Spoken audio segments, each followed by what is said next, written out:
Elijah Bryant couldn't have foreseen his becoming an NBA champion at the beginning of May 2021. He was not even playing in the NBA. But 3 months later, Elijah Bryant has an NBA ring and a bunch of memories he'll never forget. Prior to being signed by the Milwaukee Bucks, Elijah Bryant spent 2 seasons playing professionally in Israel.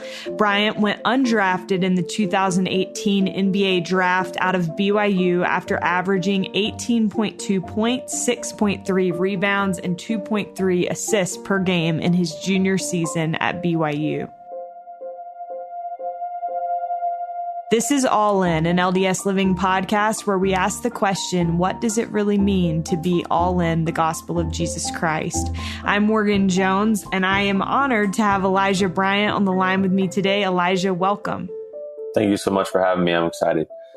Well, this is so exciting. I am a big NBA fan and watched the finals with excitement, and it was fun to cheer on not one but two Latter-day Saints. So today, as we talk, I want to talk a little bit about the experience of getting picked up by the Bucks and, you know, your incredible ride with them at the end of this season. But before we get to that, you have had kind of an interesting upbringing as it relates to the church and to the gospel of Jesus Christ.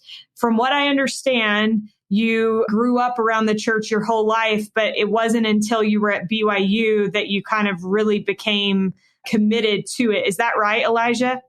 Yes. I mean, I think essentially we're all converts at some point in our lives. And I think that the biggest thing for me was to become fully committed to what I wanted in my life in terms of, you know, having a family in the temple, you know, that type of lifestyle. So I think that was one of the biggest decisions for me in choosing BYU. So when I was younger, you know, obviously I went to church. I did all the stuff in church. I was a kid, you know, I had influences here and there, but I think, like you said, quote unquote, I'm a convert to the church. I have strong family lineage to the church.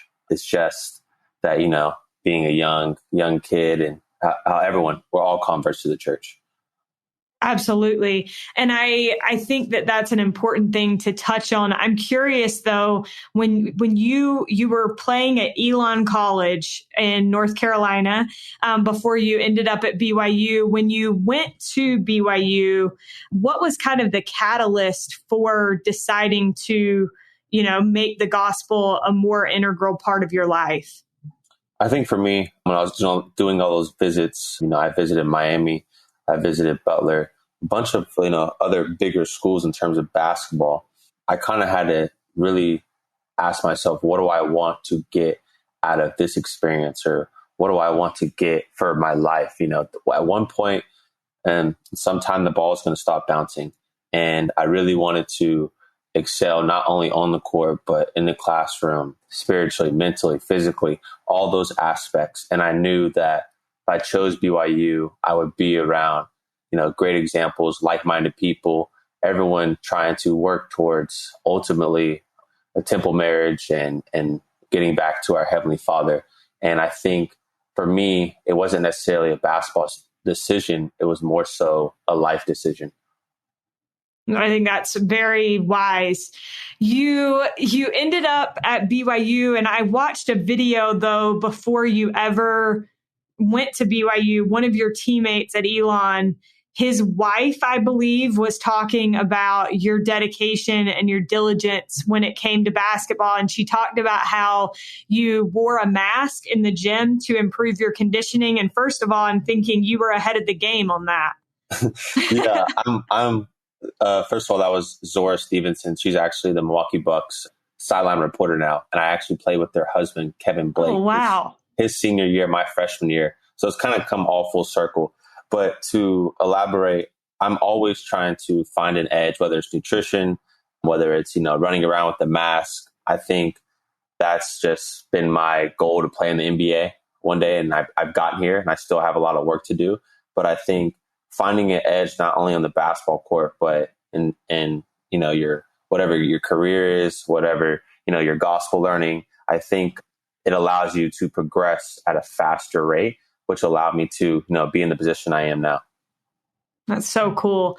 And tell me a little bit, after you graduated or after you left BYU, what was your experience like playing in Israel? And what was it like being a Latter-day Saint and living in what we consider to be the Holy Land? Yeah, I mean, I think it was definitely nerve-wracking. It was no longer, wasn't, it was, I had to bet on myself, right? I think I left school early. I know I had a family to take care of with my wife, and we kind of just trust in the Lord and know if we live by his commandments and do everything he tells us to do, then he'll provide. So that's kind of what I went off of. We landed in the southernmost part of Israel, known as Eilat, and I don't think it could have been a better spot for us. To kind of tell you about it, it's basically like the Miami of Israel. Like, that's where all the Israelis go for vacation. So it was perfect for us. I had met a bunch of lifelong friends on that team. I mean, there's no stoplights in the city. We lived in a little apartment, and I mean, you don't need much, coming from college. And I was getting paid to play basketball. So whether it was, no money, 50,000, whatever it was a lot more than I was making at BYU. So I felt extremely blessed. And then in terms of the church aspect of living there, the closest church was 3 hours away, but the stake president or bishop came and visited us when we first got there. So that was very welcoming. And then we just kind of zoomed in every single time we had to go to church, and there were no members around us. But I think the Jewish community is very similar to our members, just in terms of Shabbat and how family oriented they are. And once you kind of, get past their initial shell, then they're very welcoming. That's awesome. I am a little bit jealous because the Holy Land is like top of my bucket list. So in May of this year, you kind of started on this whirlwind. You went from playing your final game in Israel to signing a 2-year, $1.5 million deal with the Milwaukee Bucks. And all of that happened over the course of 9 days. What was that like for you, especially for somebody that's been your dream, is to make it to the NBA? What was it like to finally make it? I think it's still surreal at some points, but I also think I've done a lot of work to get to this point, and a lot of visualization of knowing I can play at this point and at this stage of my career. And obviously it happened really fast, but being a professional basketball player, it's kind of chaos all the time. So you kind of have to get used to the organized chaos and be comfortable with the uncomfortable. So I think I give a lot of credit to my wife, Janelle. She packed our house up in literally 3 days with our son, getting COVID tests, and then we're on the flight, to Chicago. So I think it was definitely a whirlwind, but I play basketball for a living, so it's a blessing the whole time. For sure. I want to know from your perspective, what is that whole experience like? Do you just get a phone call and they say, we need you in Milwaukee on this date, or what's that scenario like? Yeah, I mean, I think that I've been in contact with Milwaukee since I played Summer League here with them. And I think the biggest thing is they're always in contact, with my agent. And it's kind of like a situation where, do you want to make that leap to the NBA this year? And it's always been a goal, and you're going to have to sacrifice some things. But, once they make that phone call and I'm on board, they're on board, it's kind of, how am I going to get there? How am I going to negotiate my contract, get on my contract? Because understandably, the team I'm with, they're focused on winning too and winning championships. So it's not easy for them to let me go, considering I'm a vital piece to winning a championship. So once everyone kind of gets on the same page and we agree on everything, then it's, COVID tests straight to Milwaukee, and then quarantine, physicals, all that stuff, and get to know the team, get the playbook on your iPad, and it's kind of, you're off running. Yeah. So having played in Summer League with Milwaukee, and from what I understand, when you were at BYU, there's a sports psychologist there, Dr. Craig Manning. He also works with the Milwaukee Bucks. Do you think that his knowing you had anything to do with you landing there? I mean, definitely if they asked him, they know. He's definitely helped me get to where I am just from the mental side. So it definitely didn't hurt. I can say that. That's awesome. I think he is brilliant. From the little bit that I've learned about him, I think he's awesome. You've talked about what you learned from your veteran teammates. So in the NBA playoffs, multiple times, your team was down 0-2 in the series. And you talked about how your teammates that have been in the league for a while weren't stressed or rattled by that. Talk to me about the experience of learning from players like Giannis and Chris Middleton. Yeah, I think it was very intriguing to me just to see the amount of pressure they're used to dealing with, down 0-2 to Brooklyn, and guys aren't phased at all. They're focused on just win this next game at home. You're still down 2-1 after that. They're focused on the moment, and this is just a testament not only to Craig Manning's work, with Giannis and all these guys, but the humility on the team to understand that it's okay to fail, as long as you're continuing to focus on the moment and trying to get better each and every single time.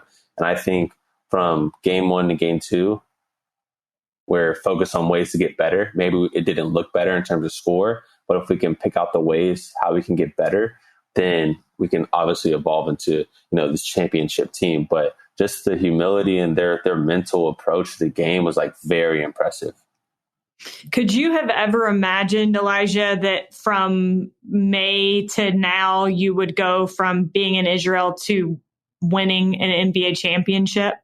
No, you can't make it up. We had a meeting, my mom, my agent, and kind of decided like this is the year we're going to go for it, considering I was going to be a free agent with no buyout overseas. And then within a month later, I'm on a plane headed to Milwaukee, and there's sacrifices. Everyone thinks, oh, it was easy to get there. It was easy to get the championship. I just walked into it. Obviously, I didn't play as many minutes as I wanted to, but there's still sacrifices that were made to get to this point, not just this year and not just me, but, from a childhood, from my mom, my wife, her family, my family. A lot of people made a lot of sacrifices. So this just isn't, my championship. Yeah. So when you look at it, Elijah, when you look at it right now and you're like, okay, I won an NBA championship, didn't play as much as I would have liked to. What is kind of the game plan moving forward for you?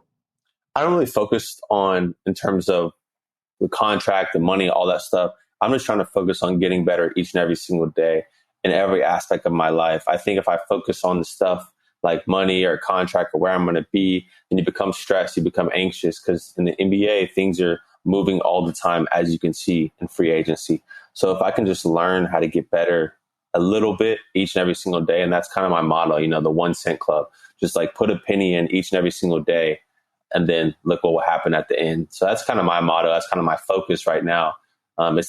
Trust me, it's not easy, that's for sure. But, if you read your scriptures every single day, you'll get something out of it. For sure. So when we talk about Dr. Manning and his work at BYU, as well as his work with the Bucks, what are some of the biggest things that you feel like he has taught you? I think humility. Obviously, I've been journaling ever since I've been working with them. So it's been 6 years since I've been working with them. And just humility, focusing on what you can control and the way you talk to yourself. I think we're a society that really talks really negative to ourselves, so trying to really focus on talking positive to myself and instilling confidence into myself, but also understanding that I'm not perfect. No one's perfect, and that's why we're here. So being able to make mistakes and allow myself to really see those mistakes through and learn from them. Absolutely. Another thing that I loved as I was preparing for this interview, you said that your coach taught you not to believe it when people say you're good and not to listen when they say you're bad. What does that mean for you, and how does that translate into the way that you approach the game of basketball? Yeah, I'm just like a sponge in the film. I'm just listening to everything. Everything's new to me. So when he said that, it kind of made sense. And I didn't really get it at first, but you see it. Everyone has an opinion. It's not just like in college when your family has the opinion of, you need to shoot more, you need to do this. Every person in the world has an opinion now, and they have the freedom to say it on your Instagram, your TikTok, your Twitter. They can say it. And most people like to say, oh, I don't look at the comments, or I don't see that. Well, these guys look at the comments. You can see it with Ben Simmons. They're responding to this stuff. So I think understanding that the media has an agenda and these people have an agenda And really, again, it's back to the whole humility or being humble. I love that. Another thing that I think is an example of the way that you have maintained humility and a desire to be in the right headspace is you've talked about how you often listen to primary songs or conference talks pregame. Specifically, you said that you listen to I'm a Child of God. And then you said the conference talk by Sister Becky Craven, Careful versus Casual, is a favorite for you. What is it about that talk that you think helps get you in the right mindset for a game? Well, I listen to, all that is true. I listen to I Am a Child of God before a game to kind of reset my focus and to calm my nerves in terms of understanding the bigger picture, understanding why I'm here. This game in the all big scheme of things doesn't matter. Am I going to go into the game? Am I going to act as a child of God? Am I going to help the opposing team up?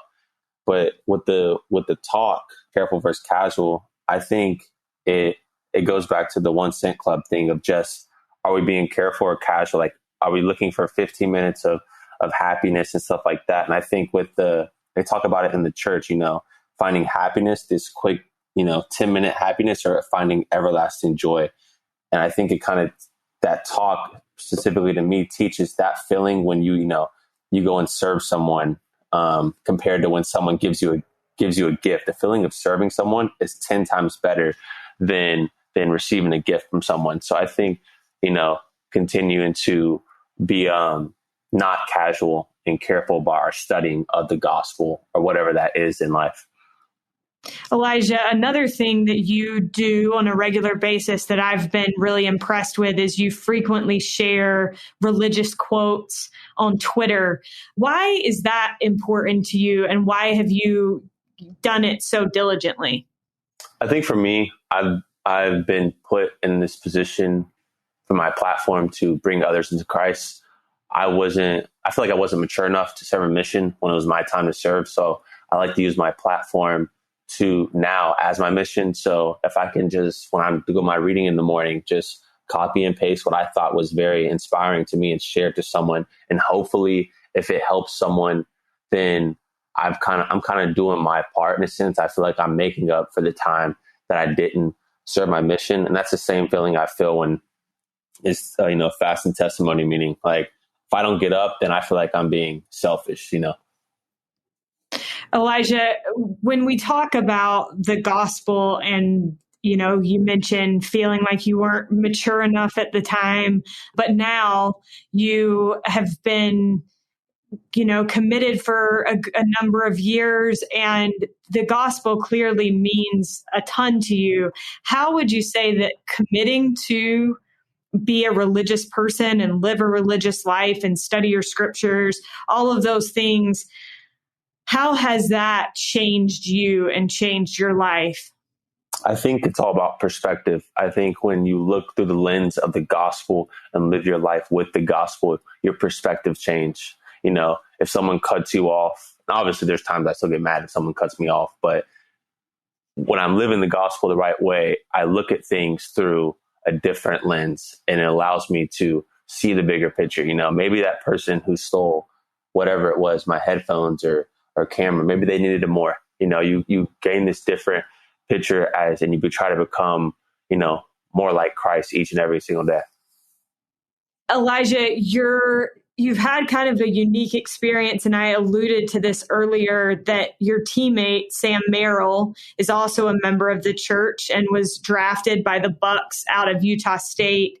What have you learned from Sam about the way to carry yourself as a Latter-day Saint playing in the NBA?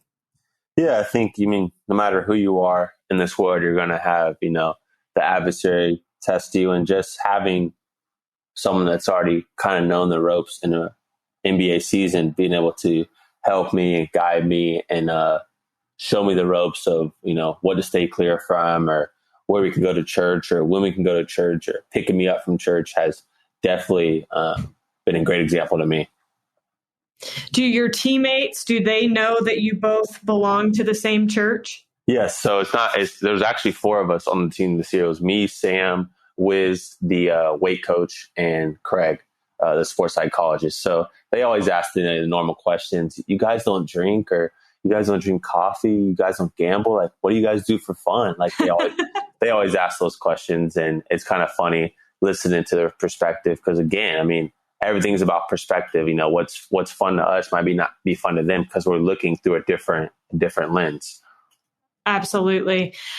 I also wondered, having played in the NBA as well as having played overseas, are there different challenges in terms of keeping your standards as a member of the church here in the United States versus over in Israel?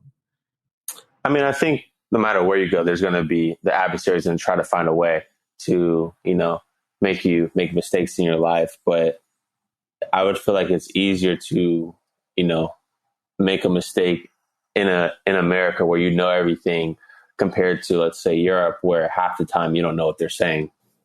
For sure.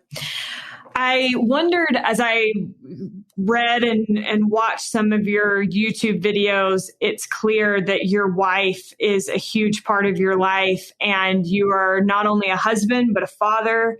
How has that changed your priorities and your perspective on life? And actually, before you get to that, I'd love to know how you and your wife met. Did you just meet at BYU?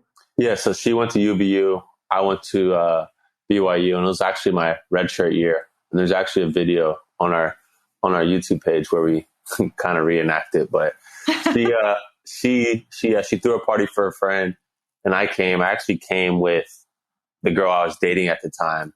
And when I first saw her, and I just knew, like, if I had the chance, I would be lucky to marry this girl. So I did everything in my power to, tie her down. And eventually, I tied her down, and the rest is history. Amazing. So how would you say that being a husband and a father, especially in the unique situation that you're in, playing a professional sport, how can you see, like, perhaps that your priorities and your perspective might be a little bit different than somebody that is not married and trying to raise a kid? Yeah, like going back again to perspective, I mean, when I'm done, I want to look back and say, I created a legacy for my family, financial freedom, whatever that is. So, I'm not the guy that's, going out. I'd rather go home, help out in the house, help out with Blue, give Janelle a break, or, just spend more time with my family, understanding that when I'm on the road, I'm not able to be with them compared to, other guys, and like to go out, which is fine, but I'm just I would say I'm a 26-year-old, but I'm like mentally probably 35, 40. That's what my brother always tells me. So, yeah. That's funny. Yeah. Elijah, I so appreciate you taking the time and for sharing some of these experiences that you've had. What does it mean to you to be all in the gospel of Jesus Christ? Yeah, I think to be all in is just, the same thing. Like Becky says, we can't be casual in our everyday doings with the gospel, whether that means reading your scriptures, going to the temple. I think it's really easy to not choose the harder right, I know. But being all in for me would really be choosing the harder right, even when the easier wrong would be less painful. Absolutely. Well, Elijah, I so appreciate your time and your willingness to do this interview, and we'll be rooting for you next year. Thank you so much. It was a pleasure. A big thank you to Elijah Bryant for joining us on this episode. And thanks, as always, to Derek Campbell of Mix It 6 Studios for making us sound good. We'll look forward to being with you again next Wednesday. Thanks so much for listening.